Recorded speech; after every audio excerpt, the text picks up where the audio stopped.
We've been thinking for many years now at the Center for Faith and Culture about sort of life itself and certainly visions of flourishing life in terms of three aspects. Aspect of life sort of feeling some sort of way as it should, life going well in terms of life circumstances, life led well in terms of our agency. I'll just talk about each of those three and hear how you see the Hindu traditions replying to these. The most important for many traditions of these three aspects is what it means to lead our lives well. So I wonder, in your own life and as you live within the Hindu traditions, how do you understand it? What does it mean to lead our lives well? I think the best way to offer a response to that question, Matt, is to reference what the Hindu tradition has sort of consistently described as a good life. What are the elements of the good life? And I think one can't speak about that in the Hindu tradition without, again, coming back to what we speak of in Sanskrit as the purusharthas, life goals, legitimate life goals. And so there are four components or four dimensions that together work to make the good life, to create the good life. In order, in sequence, whenever the list is given, the list appears in so many ways in the Hindu sacred text. The first is Dharma.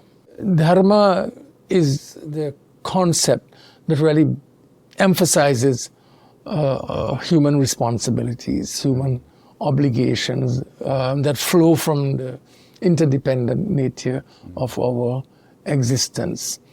So that we cannot live our lives without attentiveness to the impact of decisions we make, choices we make on others in the immediate circle of our existence, but also in the larger circle of the universe. We have to be cognizant and with a deep sense of moral and ethical responsibility for how our choices in life impact others in our families, in our communities, and ultimately at the heart of that concept of dharma is what in the Bhagavad Gita Krishna speaks of as loka sangraha. I often translate it as the common good.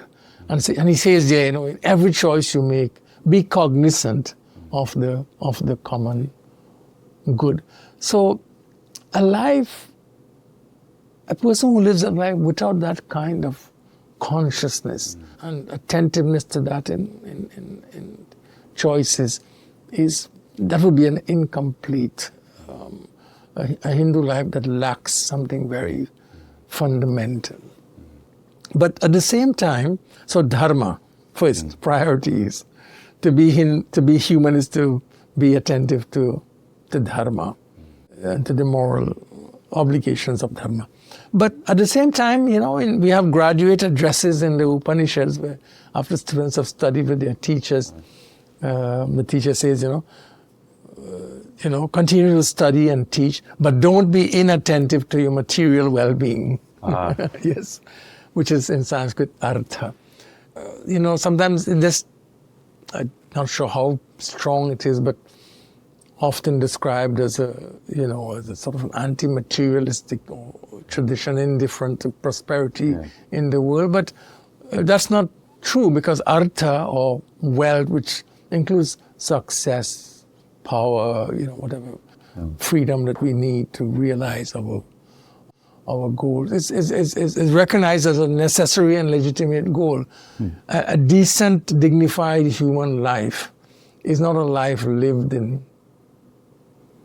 poverty. Poverty is a form of suffering, and therefore material well-being is valued and commended. How, in the context of that, how should we make sense of Gandhi's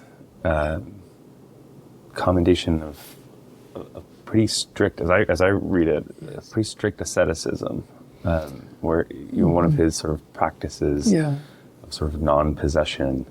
I think he even glosses in the English translation as itself poverty, right? A sort of obviously that's a voluntary poverty. It's very different from an involuntary poverty, and it's a voluntary poverty maybe taken up with the goal of relieving involuntary poverty of others. It's a very good question, and I mean, I was struck also by, I read it a long time ago, but the readings you sent me, it's also, it jumped at me. And I think that